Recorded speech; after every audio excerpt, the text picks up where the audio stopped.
Let me ask you something. When people look at you today, do they see potential or do they see excuses? Do they see hunger or do they see comfort? Because here's the truth most people don't want to hear. You don't need years to change your life. You don't need permission to become great. And you definitely don't need luck. Sometimes all it takes is 7 days of decision. 7 days where you stop explaining yourself. 7 days where you stop negotiating with weakness.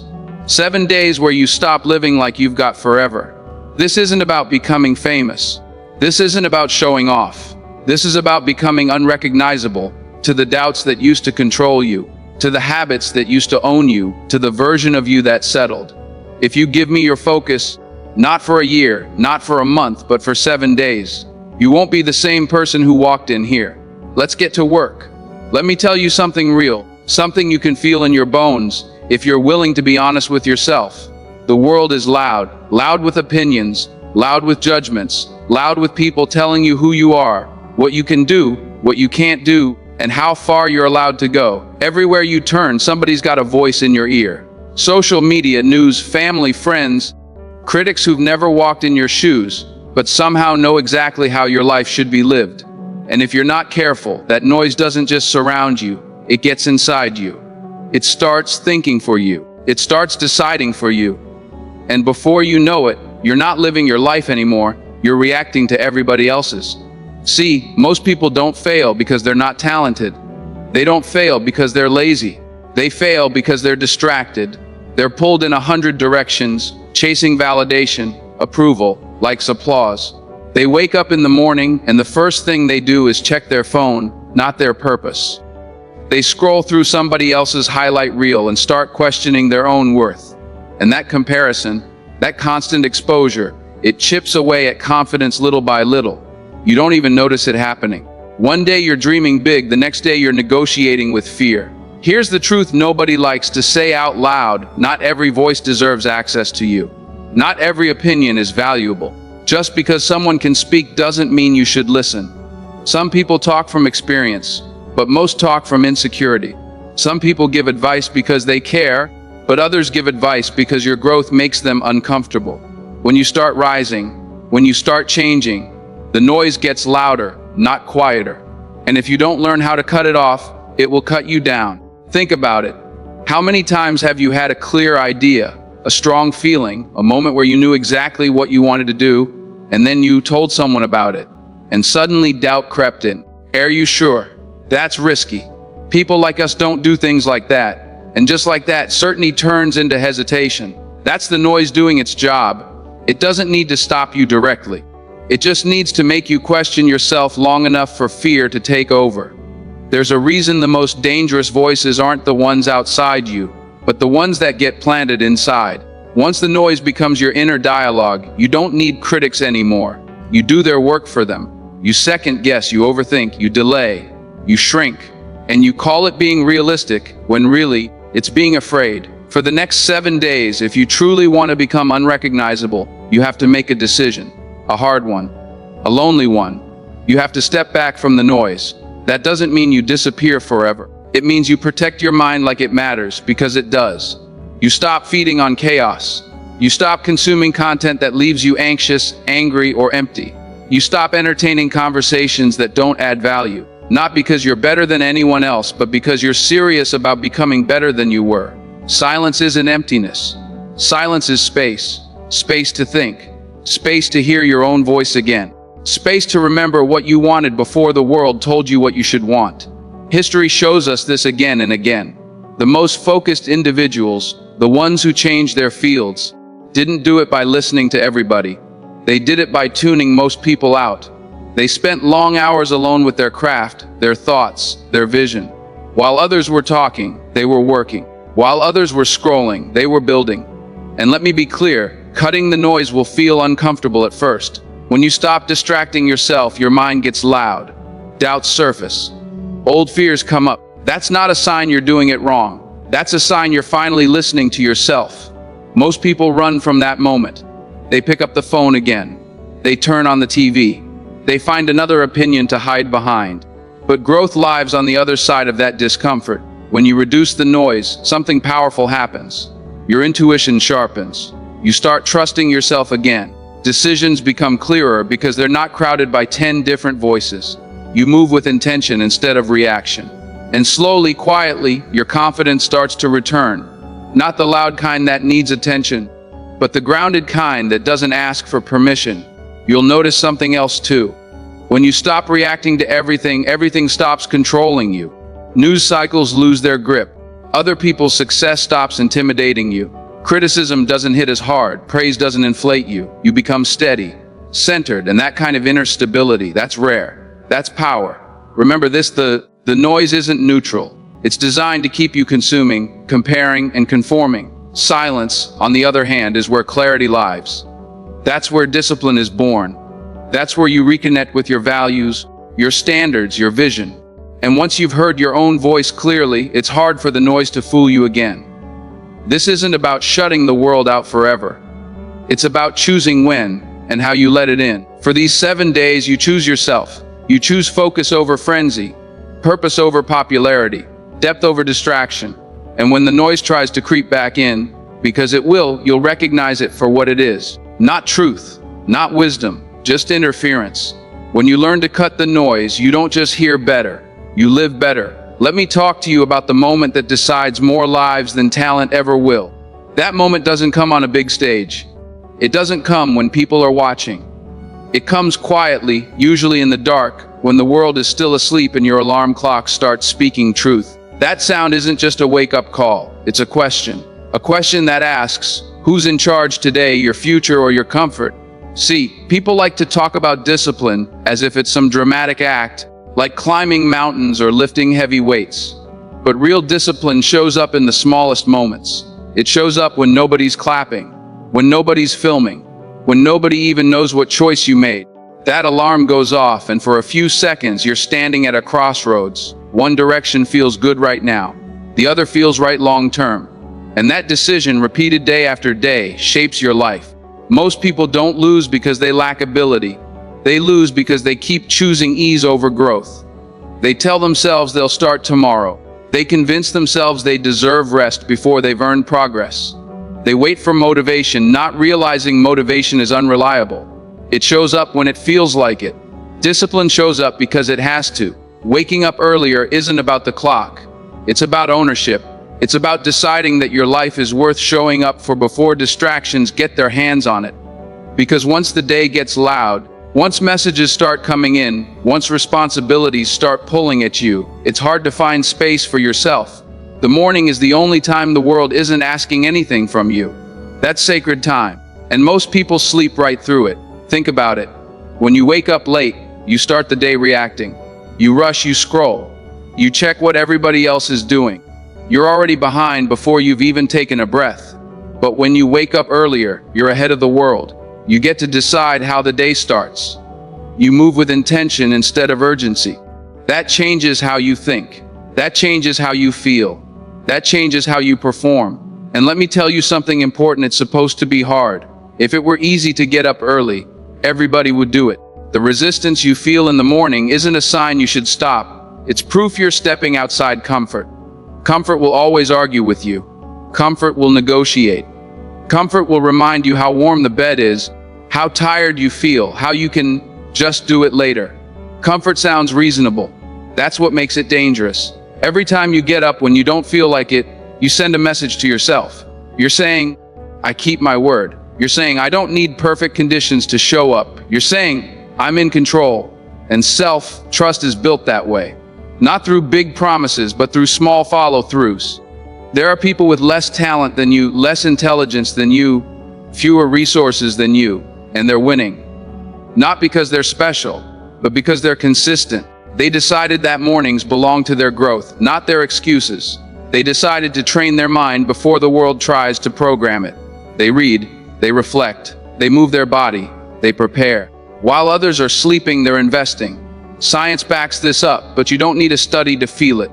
When you wake up early and use that time well, your confidence rises. Your stress drops. Your focus sharpens. You're not rushing into the day hoping things go right. You're walking into it knowing you've already won the first battle. And winning early builds momentum. Let's be honest though. The hardest part isn't the first morning, it's the third. The fourth, that's when the excitement fades and discipline is all that's left. That's when the mind starts bargaining. You did good yesterday. One day won't hurt. That's the test. That's where most people fall off. Not because they can't do it, but because they stop respecting the process. You don't wake up early because you feel inspired. You wake up early because you made a decision. And decisions, when honored repeatedly, turn into identity. You stop being someone who's trying. You become someone who does. That shift changes everything. And don't misunderstand this. Waking up early isn't about grinding yourself into the ground. It's about creating margin. It's about starting the day calm instead of chaotic, strong instead of scattered. You're not stealing sleep forever. You're temporarily trading comfort for clarity, and clarity pays dividends. Look at your life honestly. Ask yourself how many days have slipped by because mornings slipped away. How many goals stayed ideas because there was never enough time. Time isn't found, it's claimed, and mornings are where it's claimed first. When you win the morning, you don't guarantee success, but you give yourself a fighting chance. You show up sharper. You respond instead of react. You lead instead of follow. And over time, people start noticing something different about you. Not because you told them, but because discipline leaves evidence. This isn't about becoming someone else. It's about becoming who you said you wanted to be. And that version of you, they don't sleep through opportunity. They don't negotiate with excuses. They get up, even when it's hard, especially when it's hard. Because every early morning is a vote for the life you want, and those votes add up. Let me tell you something that separates the people who move forward from the people who stay stuck in the same place year after year. It's not intelligence. It's not luck. It's not even opportunity. It's the willingness to face what's uncomfortable before it becomes unavoidable. Most people don't fail because life is too hard. They fail because they keep running from the very thing that would make them stronger. Every single day, life hands you a choice. Not a dramatic one, a quiet one. It asks, what are you going to do first? And most people, without realizing it, answer that question with fear. They check messages, they scroll, they busy themselves with small, easy tasks that feel productive but don't actually move the needle.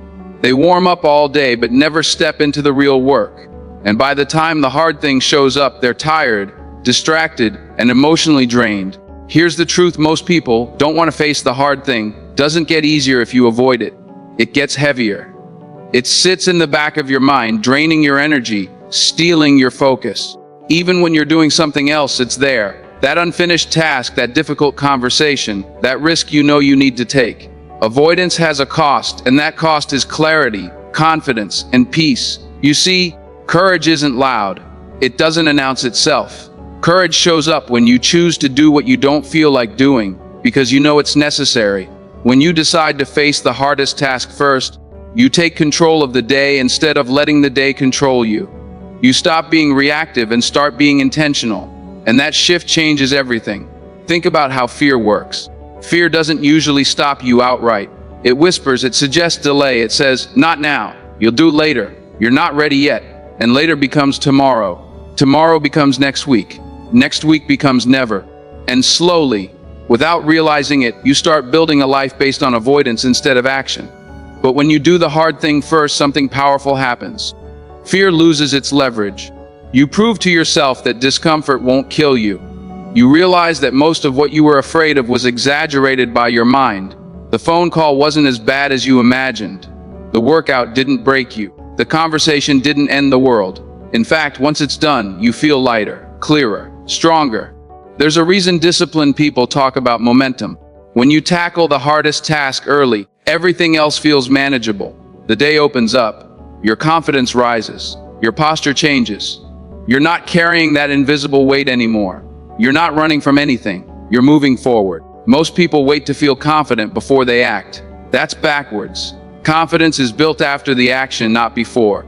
You don't wake up fearless. You become fearless by doing things scared and realizing you survived. Every hard thing you face rewires how you see yourself. It tells your mind, I can handle this. And once your mind believes that, you stop shrinking from challenges. Let's be honest for a moment. Some of you already know exactly what your hard thing is. You don't need anyone to point it out. It's the thing you keep pushing to the side. The thing that makes your stomach tighten just thinking about it. The thing you promise yourself you'll get to once everything else is done. That's the thing that matters most. Avoiding it doesn't make you weak. We all do it. But staying there does. Growth demands confrontation. Not with other people, but with yourself, with your habits, with your excuses, with the story you keep telling yourself about why now isn't the right time. Doing the hard thing first is a declaration. It says, I'm not ruled by my comfort. It says, I don't wait for perfect conditions. It says, I respect my future enough to be uncomfortable today. And that mindset compounds. One difficult choice leads to another. One completed challenge builds the strength to face the next. You'll notice something else when you start living this way. Your tolerance for nonsense drops. Procrastination loses its grip. You stop dramatizing difficulty. You don't waste energy complaining about what needs to be done. You just do it. Quietly, consistently, and people around you will feel that shift even if they can't explain it. Life doesn't reward intentions, it rewards execution, and execution requires discomfort. Every meaningful change you've ever wanted sits behind something you've been avoiding. The discipline you want is on the other side of resistance. The respect you want from yourself and others is on the other side of follow through. When you choose the hard thing first, you stop being a victim of your mood. You stop letting your feelings dictate your actions. You become someone who acts with purpose, not impulse. And that's rare. That's powerful. There will be days when it feels heavy. Days when you'd rather do anything else. That's not a sign to stop. That's the moment that matters most. Because anyone can show up when it's easy. Transformation happens when you show up when it's not. You don't have to do everything. You just have to do the hardest thing you've been avoiding. Start there. Let the rest fall into place. And when you look back, you won't remember how uncomfortable it felt. You'll remember the moment you stopped running and started becoming. Let me talk to you about something that's shaping your life right now, whether you're aware of it or not. Something subtle, something constant, something powerful. Every single day your mind is being fed, hour by hour, minute by minute, and the quality of what you put in determines the quality of what comes out. Not just your thoughts, your confidence, your decisions, your habits, your future. See, people think change starts with action. They think if they just push harder, work longer, grind more, everything will fall into place. But action doesn't come from nowhere. Action comes from belief. Belief comes from thought, and thought comes from input. You cannot build a strong mind on weak material. It doesn't work that way. Look around. Most people are exhausted, not because they're doing too much, but because they're consuming too much of the wrong things. Endless news cycles designed to keep you anxious. Social media feeds designed to keep you comparing. Conversations designed to keep you complaining.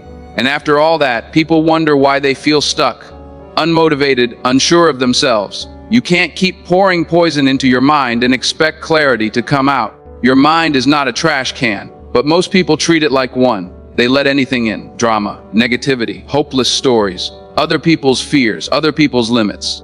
And then they wake up wondering why they don't feel powerful, why they don't feel focused, why they don't believe in themselves the way they used to. It's not a mystery. It's conditioning. Here's something real. What you repeatedly listen to becomes the voice you hear in your head. That's why some people speak to themselves with confidence and others speak to themselves with doubt. That voice didn't just appear. It was trained, day after day, clip after clip, conversation after conversation. When you upgrade your input, you're not just changing information, you're changing identity. Because identity is shaped by what you repeatedly expose yourself to. If you surround your mind with small thinking, you'll live small. If you feed it fear, you'll hesitate. If you feed it growth, courage starts to feel normal. Think about how early this starts. A child told enough times they're not good enough eventually stops trying. An adult surrounded by negativity long enough starts to believe ambition is foolish. And the most dangerous part, it feels normal. That's how conditioning works. You don't notice the cage because you've been living in it too long. But the moment you change what you allow into your mind, something shifts. At first, it feels uncomfortable. Quiet feels strange when you're used to noise. Depth feels heavy when you're used to distraction. But then something powerful happens. You start thinking differently. You start seeing options where you once saw walls. You start believing things are possible again, not because life got easier, but because your mind got stronger. Let's be honest. Some of the content people consume every day adds nothing to their life. It doesn't educate them.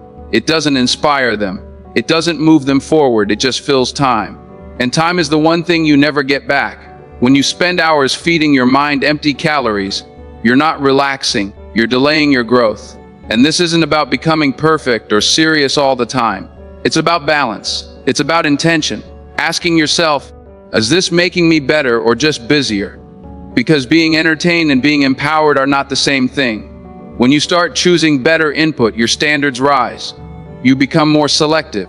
You stop listening to conversations that revolve around blame, excuses, and bitterness. Not because you think you're better than anyone else, but because you know where that road leads. You've been down it before. You start choosing voices that challenge you, stretch you, and remind you of what you're capable of. And something else changes too.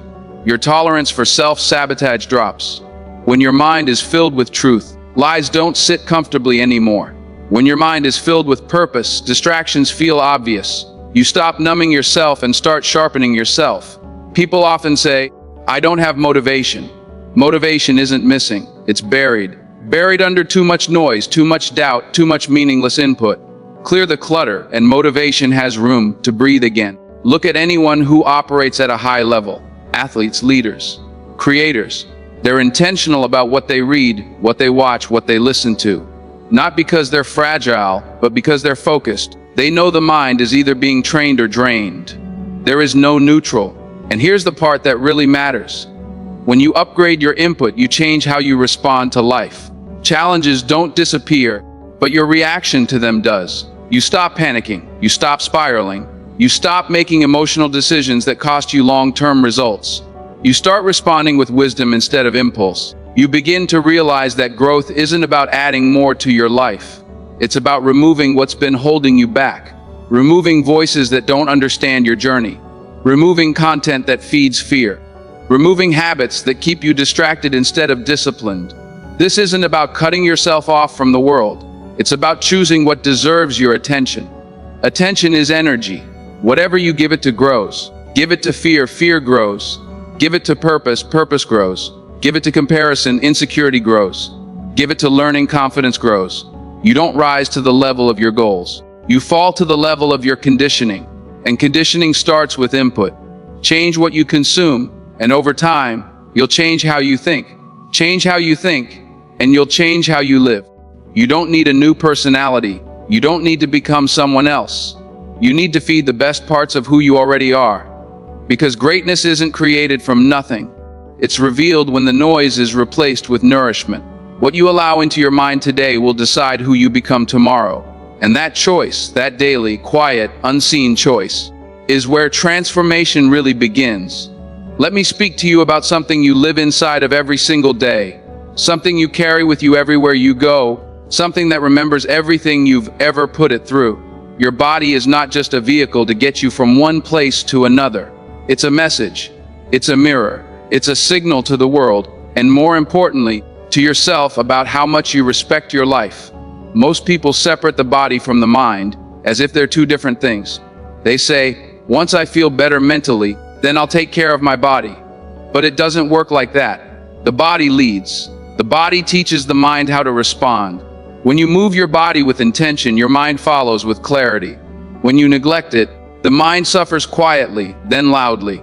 Think about this for a moment. Every emotion you've ever felt lives somewhere in the body. Stress tightens the shoulders. Fear shortens the breath. Confidence lifts the chest. Depression slows the movement. Your body is always talking. The question is whether you're listening or ignoring it until it starts screaming.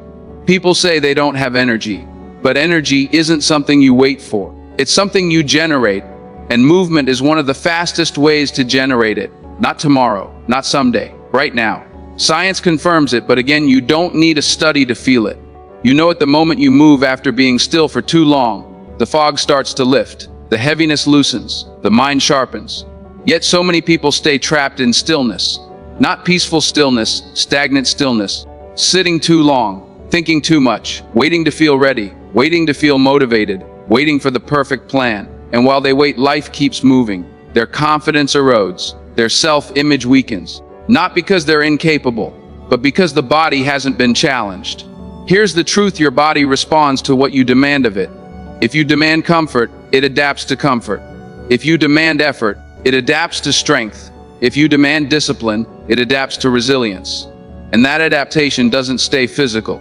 It spills into how you think, how you speak, how you carry yourself in the world. Have you ever noticed how different you feel after moving your body, even just a little? A walk, a stretch, a workout, something shifts. Problems that felt overwhelming start to feel manageable. Anxiety quiets down. Confidence rises without you forcing it.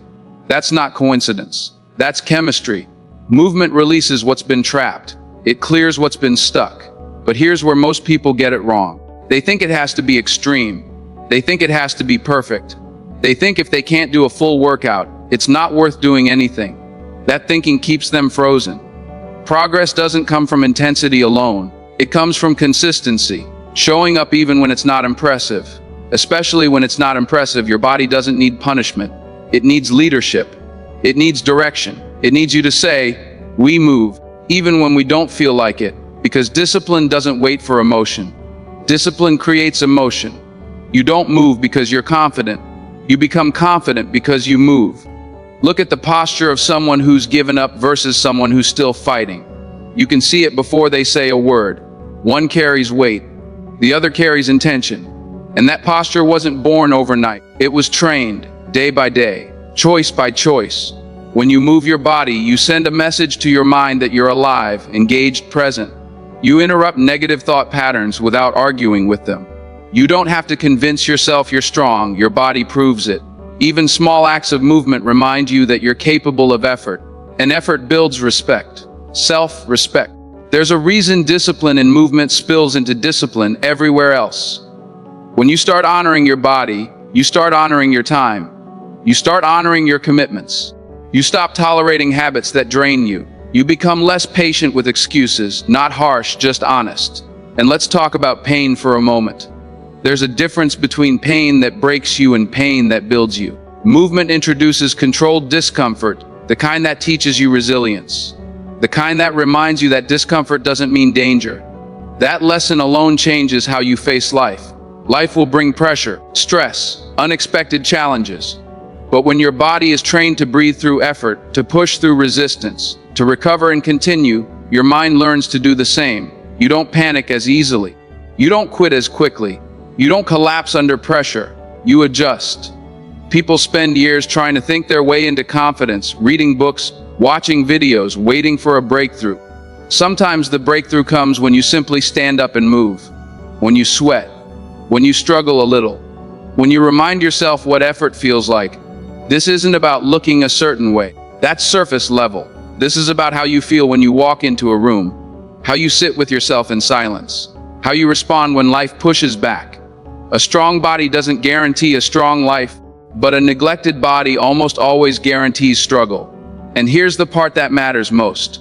When you commit to moving your body consistently, you prove to yourself that you can show up even on low days, that you don't need perfect conditions, that you don't need permission, that you don't need applause. You build a quiet confidence that doesn't depend on anyone else. You stop seeing your body as an obstacle and start seeing it as an ally. You listen to it. You respect it. You work with it instead of against it. And in that relationship, something powerful is rebuilt. Trust. Trust in yourself. You don't need to become an athlete. You don't need to chase extremes. You just need to move with purpose. Daily, intentionally, honestly. Because when the body is engaged, the mind sharpens. When the body is disciplined, the spirit steadies. And when all three align, you don't just feel better, you live better. Movement isn't about adding years to your life. It's about adding life to your years. And it starts the moment you decide to stop waiting and start moving. Let me talk to you about the one relationship that will define every other relationship in your life. The one you have with yourself. Not the version you show the world. The private one. The one that hears every promise you make and knows exactly how many you break. That relationship is built on trust, and trust is built the same way every time, by keeping your word. Most people don't realize how much damage they've done to themselves, not because they failed once or twice, but because they made a habit of not following through. They say they'll start tomorrow. They say they'll change. They say this time will be different. And every time they don't do what they said they would, something inside them weakens. Not loudly, quietly. Confidence doesn't disappear overnight. It erodes. You see, the world doesn't break most people. They break themselves by lying to themselves long enough that they stop believing their own words. They stop trusting their own intentions. They stop respecting their own goals. And when that happens, it doesn't matter how talented you are or how many opportunities come your way, you won't fully step into them, because deep down, you don't believe you'll show up. Here's the truth that hits hard if you let itself. Belief isn't built by thinking positive thoughts. It's built by evidence. And the strongest evidence your mind has is your past behavior. Every promise kept is a deposit. Every promise broken is a withdrawal. Over time, that account shows you exactly how much faith you really have in yourself. People chase motivation like it's the answer. But motivation comes and goes. What stays is character. And character is revealed in the small moments when no one is watching. When you say you'll wake up early and you do. When you say you'll work on that goal for 20 minutes and you actually sit down and do it. When you say you'll stop doing something that hurts you and you follow through, even when it's uncomfortable. Those moments matter more than any big speech you give yourself in the mirror. A lot of people think they lack discipline, but what they really lack is self-trust. They don't trust themselves to follow through, so they don't even try anymore. They lower the bar. They make smaller promises or stop making them altogether, and they call that being realistic. But it's not realism, it's self-protection. Keeping promises to yourself is an act of courage, because it means you stop hiding from your own expectations. It means you face the gap between who you are and who you say you want to be, and instead of running from it, you start closing it one action at a time. And let me be clear, this isn't about perfection. You're human. You'll stumble, you'll miss days, you'll get tired. The difference is what you do next. Do you quit on yourself, or do you recommit? Because self-trust isn't destroyed by a mistake. It's destroyed when you use the mistake as an excuse to stop trying. There's something powerful that happens when you start keeping even the smallest promises. Your posture changes, your voice steadies. You don't need external validation as much because you know you're doing what you said you would. You don't need to explain yourself. You don't need to prove anything. You start walking with quiet confidence, the kind that doesn't need to be loud to be felt, and people notice. Not because you announced your goals, but because your behavior speaks. Reliability has a weight to it. When you're reliable to yourself, you naturally become reliable to others. Opportunities find people who follow through. Responsibility is given to people who show up. Respect is earned by consistency. But the most important respect is internal. Think about the version of you that you admire. The disciplined one, the focused one, the confident one. That version isn't born from talent. It's built from repetition, from doing what needs to be done even when it's boring, even when it's uncomfortable, even when no one is clapping. Most people wait until they feel ready, but readiness is a feeling, and feelings change. Commitment is a decision, and decisions backed by action reshape identity. You stop asking, "Can I do this?" because you've already proven that you can. There's a reason broken promises hurt more when they're to yourself. Because deep down, you know better. You know what you're capable of. And every time you don't show up, it feels like betrayal. That's not guilt you feel, that's disappointment. And the fastest way to heal that disappointment is not to explain it away, but to correct it with action. Start small, smaller than your ego wants. Promise yourself something simple and keep it. Build momentum. Let your mind see consistency again. Let it relearn that your word means something.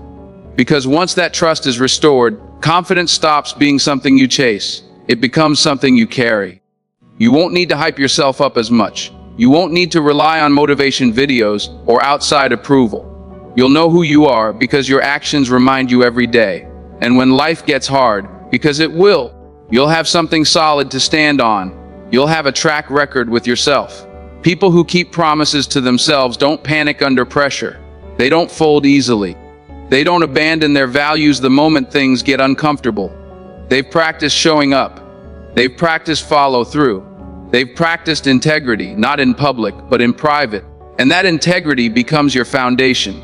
You don't become unrecognizable by doing something dramatic once. You become unrecognizable by doing the right thing consistently, especially when no one is watching. By aligning your words with your actions. By closing the gap between intention and execution. The moment you start honoring your word to yourself, everything else begins to align. Decisions get clearer. Boundaries get stronger. Confidence gets quieter but deeper. You stop doubting yourself as much because you've given yourself proof.